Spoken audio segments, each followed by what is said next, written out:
সম্পূর্ণ নতুন নিয়মে সঠিক পদ্ধতিতে কিভাবে বিকাশ অ্যাকাউন্ট খুলবেন তো সেটি আজকের এই ভিডিওতে দেখাবো। তো এইভাবে যদি আপনি বিকাশ অ্যাকাউন্ট খুলেন তাহলে এখান থেকে আপনি 125 টাকা পর্যন্ত বোনাস পেয়ে যাবেন। তো কিভাবে নিজেই বিকাশ অ্যাকাউন্ট খুলবেন চলুন দেখিয়ে দিচ্ছি। তো ওয়েলকাম ব্যাক। তো ফার্স্ট অফ অল আপনাকে যে কাজটি করতে হবে, আমার যে ভিডিওটি দেখতেছেন তো এই ভিডিওর জাস্ট টাইটেলের উপর ক্লিক করবেন। তো দেখতে পাচ্ছেন নতুন বিকাশ অ্যাকাউন্ট খোলার নিয়ম। তো টাইটেলে ক্লিক করবেন।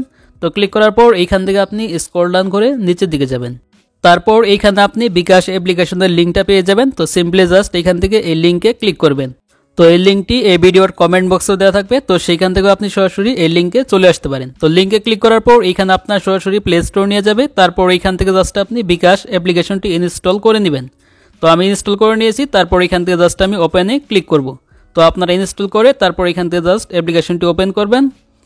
তো ওপেন করার পর এইখান থেকে জাস্ট আপনাদের সামনে এইরকম একটি ইন্টারফেস ওপেন হয়ে যাবে। তো এইখানে দেখতে পাচ্ছেন আপনি লগ ইন রেজিস্ট্রেশন। তো সিম্পলি জাস্ট এখান থেকে অ্যাকাউন্ট খোলার জন্য লগ ইন রেজিস্ট্রেশন এখানে ক্লিক করে দিবেন। তো এখানে ক্লিক করার পর তারপর এখানে দেখতে পাচ্ছেন মোবাইল নাম্বার। তো এখানে আপনার একটি ফোন নাম্বার দিতে হবে। তো এখানে আপনি এমন একটি ফোন নাম্বার দিবেন যে ফোন নাম্বার দিয়ে ইতিপূর্বে আপনি বিকাশ অ্যাকাউন্ট খোলেননি, এবং আপনি যে ফোন নাম্বারটি দিবেন তো সেই ফোন নাম্বারটি অবশ্যই আপনার ফোনে রাখবেন। তারপর এখান থেকে জাস্ট আপনি পরবর্তীতে ক্লিক করবেন। তো পরবর্তীতে ক্লিক করার পর এখানে জাস্ট আপনার অপারেটর সিলেক্ট করতে হবে। তো এখানে আপনি ফোন নাম্বারটি দিলেন তো সেটি কোন অপারেটরের। তো আমি এখান থেকে গ্রামীণ ফোন নাম্বার দিয়েছি, তার জন্য এখান থেকে গ্রামীণ সিলেক্ট করব। তো আপনি যেটি দিবেন তো সেটি সিলেক্ট করবেন। তারপর এখানে দেখতে পাচ্ছেন জাতীয় পরিচয়পত্র। তো সিম্পলি জাস্ট এখান থেকে জাতীয় পরিচয়পত্র এইখানে ক্লিক করে দিতে হবে। তো ক্লিক করে দেওয়ার পর এইখানে জাস্ট আপনার ফোনে একটি নোটিফিকেশন চলে আসবে। তো এখানে ফোন নাম্বারটি যদি আপনার ফোনে থাকে তাহলে অটোমেটিক এরকম পেজ আসবে। তারপর এখান থেকে জাস্ট আপনি অ্যালাওয়ে ক্লিক করবেন, তাহলে এখানে কোডটি বসে যাবে এবং এইরকম একটি পেজ ওপেন হয়ে যাবে। তো তারপর এখানে দেখতে পাচ্ছেন আপনার সম্মতি আছে, তো এখানে ক্লিক করতে হবে। তারপর এখানে আপনার এনআইডি কার্ডের ছবি তুলতে হবে। তো এনআইডি কার্ডের সামনের অংশ ছবি তুলবেন, তারপরে পিছনের অংশ ছবি তুলতে হবে। তার জন্য এখান থেকে এনআইডি কার্ডের ছবি তুলুন, এখানে ক্লিক করবেন। তারপর এখান থেকে আপনার পারমিশন চলে জাস্ট অ্যালাউ করে দিবেন। তারপর এখান থেকে ফার্স্টে আপনার এনআইডি কার্ডের সামনের অংশ ছবি তুলবেন, তারপর এখান থেকে সাবমিটে ক্লিক করে দিবেন। তারপর আপনার এনআইডি কার্ডের পিছনের অংশ ছবি তুলতে হবে। তো জাস্ট এখান থেকে আপনার এনআইডি কার্ডের পিছনের অংশ ছবি তুলবেন। তো পিছনের অংশ ছবি তুলবেন। তো ছবি অবশ্যই আপনাকে স্পষ্টভাবে তুলতে হবে, তাহলে ছবিগুলো নিয়ে যাবে। তারপর এখান থেকে সাবমিটে ক্লিক করবেন। তো ক্লিক করার পর তারপরে আপনার সামনে এরকম একটি পেজ চলে আসবে। তো এখানে আপনার আইডি কার্ডের সম্পূর্ণ ইনফরমেশন চলে আসবে। তো এখান থেকে আপনি নিচের দিকে পরবর্তীতে ক্লিক করে দিবেন। তো ক্লিক করে দেওয়ার পর এখানে আপনার প্রয়োজনীয় কিছু তথ্য দিতে হবে। তো এখানে আপনি জাস্ট ফার্স্টে দেখতে পাচ্ছেন লিঙ্গ, তারপর আয়ের উৎস। তো ফার্স্ট এখানে লিঙ্গ জাস্ট এখানে ক্লিক করে দিবেন। তো এখানে ক্লিক করার পর তারপর এখান থেকে আপনি পুরুষ হন পুরুষ দিবেন, তো মহিলা হলে মহিলা দিতে হবে। তো আমি জাস্ট এখান থেকে পুরুষ, তো এটা সিলেক্ট করে দিব। তারপর এখান থেকে দেখতে পাচ্ছেন আয়ের উৎস, তো এখানে ক্লিক করবেন। তো ক্লিক করার পর এখানে আপনি যে কাজটি করেন তো সেটি সিলেক্ট করবেন। আমি বেতন সিলেক্ট করে দিলাম। তারপর এখান থেকে আনুমানিক আয়, তো একটি আয় দিয়ে দিবেন। এখান থেকে আপনি জাস্ট এখান থেকে একটি আয় আমি সিলেক্ট করে দিলাম।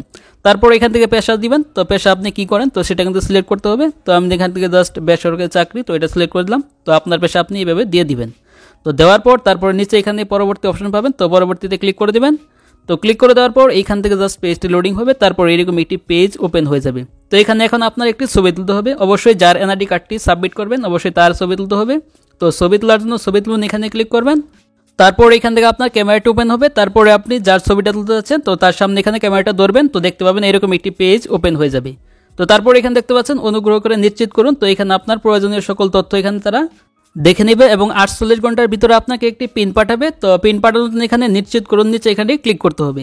তো ক্লিক করে দেওয়ার পর এখানে আপনার এরকম একটি পেজ ওপেন হয়ে যাবে। তো কারো কারো ক্ষেত্রে এখানে জাস্ট আপনার অটোমেটিক পিন সেট করার অপশনটি চলে আসতে পারে, অথবা কারো কারো ক্ষেত্রে এখানে 6 ডিজিটের পিন আসবে মেসেজের মাধ্যমে। তো পিনটি দিতে হবে। তারপর এখান থেকে নতুন পিন সেট করুন, এখানে ক্লিক করতে হবে। তো ক্লিক করার পর এইখান থেকে জাস্ট আপনার ফোন নাম্বারটি দেখতে পারবেন। তারপর এখান থেকে আবারও পরবর্তীতে ক্লিক করবেন। তো ক্লিক করার পর এইখানে দেখতে পাচ্ছেন আপনার ফোনে একটি কোড আসবে। তো কোডটি অটোমেটিক নিয়ে দিবে আপনার ফোনে যে নাম্বারটি থাকে। তো দেখতে পাচ্ছেন এখান থেকে জাস্ট আমি অ্যালাউতে ক্লিক করে দিব। তারপর এখান থেকে ফাইনালি আপনার পিন সেট করার অপশনটা চলে আসবে। তো এখানে দেখতে পাচ্ছেন 5 সংখ্যার নতুন পিন সেট করুন। তো এখানে দেখতে পাচ্ছেন নতুন পিন দিন। তারপর নিচে দেখতে পাচ্ছেন নতুন পিন কনফার্ম করুন। তো এখানে আপনাকে জাস্ট নতুন পিনটি দিয়ে দিতে হবে। তো জাস্ট এখানে আমার পিনটি দিয়ে দিচ্ছি। তো কারো কারো ক্ষেত্রে যদি মেসেজ আসে তাহলে মেসেজে পিনটি দিয়ে তারপর নতুন পিনটা সেট করতে হবে। তো আমি জাস্ট এখান থেকে 5 সংখ্যার নতুন পিনটি দিয়ে দিচ্ছি। তো পিনটি অবশ্যই স্ট্রং ভাবে দিবেন। তো আমি জাস্ট এখান থেকে উপরে যে পিনটি দিলাম তো নিচেও আপনি সেম পিনটি দিয়ে দিবেন। তো আমি জাস্ট সেম পিনটি দিয়ে দিলাম। দেওয়ার পর এখানে দেখতে পাচ্ছেন নিশ্চিত করুন। তারপর এখান থেকে পাশে যে তীর চিহ্ন আছে এখানে ক্লিক করে দিবেন। তো ক্লিক করে দেওয়ার পর তারপর এখানে দেখতে পাচ্ছেন পিন দিন। তো এখানে আপনার জাস্ট পিনটি দিয়ে দিতে হবে। তো উপরে দেখতে পাচ্ছেন এখান থেকে আমি অলরেডি 25 টাকা পর্যন্ত বোনাস পেয়ে গেছি। তো দেখতে পাচ্ছেন অলরেডি মেসেজটা চলে আসছে। তো আপনি অ্যাকাউন্ট খোলার সাথে সাথে 25 টাকা পেয়ে যাবেন। তারপর এখানে জাস্ট আপনার পিনটি দিয়ে এখানে লগ ইন করতে হবে। তো আমি জাস্ট এখান থেকে আমার পিনটি দিয়ে দিচ্ছি, যে পিনটি আমি সেট করলাম। তো পিনটি দেওয়ার পর তারপর এখান থেকে নিচে দেখতে পাচ্ছেন পরবর্তী বাটন রয়েছে। তো সিম্পলি জাস্ট এখান থেকে পরবর্তীতে ক্লিক করে দিবেন। তো পরবর্তীতে ক্লিক করার পর তারপরে এখান থেকে আপনার এরকম একটি পেজ চলে আসবে। তো এখানে দেখতে পাচ্ছেন আপনার নাম সেট করুন। তো এখানে আপনি একটি নাম সেট করে দিতে পারেন। তো আমি জাস্ট এখান থেকে আমার উপরে নামটি দিলাম, তারপর নিচে একটি নাম দিয়ে দিলাম। নাম দেওয়ার পর তারপর এখান থেকে জাস্ট পরবর্তীতে ক্লিক করবেন। তারপর এখান থেকে আপনার প্রোফাইল সংযুক্ত করতে পারবেন। তো এটা আপনি জাস্ট স্কিপ করে দিবেন, উপরে দেখতে পাচ্ছেন পরে করুন অথবা স্কিপ করুন, এখানে ক্লিক করে দিবেন। তারপর এখান থেকে জাস্ট আপনার এরকম একটি পেজ চলে আসতে পারে। তো এখানে দেখতে পাচ্ছেন ঠিক আছে অথবা পরবর্তীতে ক্লিক করতে হবে। তারপর এইখান থেকে জাস্ট আপনার বিকাশ অ্যাকাউন্টটি ফাইনালি ওপেন হয়ে যাবে। তো দেখতে পাচ্ছেন আমার অলরেডি বিকাশ অ্যাকাউন্ট ওপেন হয়ে গেছে এবং আমি এখান থেকে 25 টাকা বোনাস পেয়ে গেছি। তারপর এইখান থেকে জাস্ট আপনি পরবর্তী বোনাসগুলো কিভাবে পাবেন, তার জন্য আপনাকে বিকাশ অ্যাকাউন্ট খোলার পর 3 মাসের ভিতরে আপনার লেনদেন করতে হবে, যেমন সেন্ড মানি, তারপরে mobile recharge, cash out, payment. তো এগুলো যদি আপনি করতে পারেন তাহলে এখান থেকে আপনি পরবর্তী বোনাসগুলো পেয়ে যাবেন। তো এইভাবে খুব সহজে আপনি বিকাশ অ্যাকাউন্ট খুলে বোনাস নিতে পারবেন। তো এই ছিল ভিডিও। তো ভিডিওটি ভালো লাগলে অবশ্যই লাইক দিবেন, আর চ্যানেল তো হলে অবশ্যই চ্যানেলটি সাবস্ক্রাইব করে রাখবেন এই ধরনের ইনফরমেটিভ ভিডিও পেতে।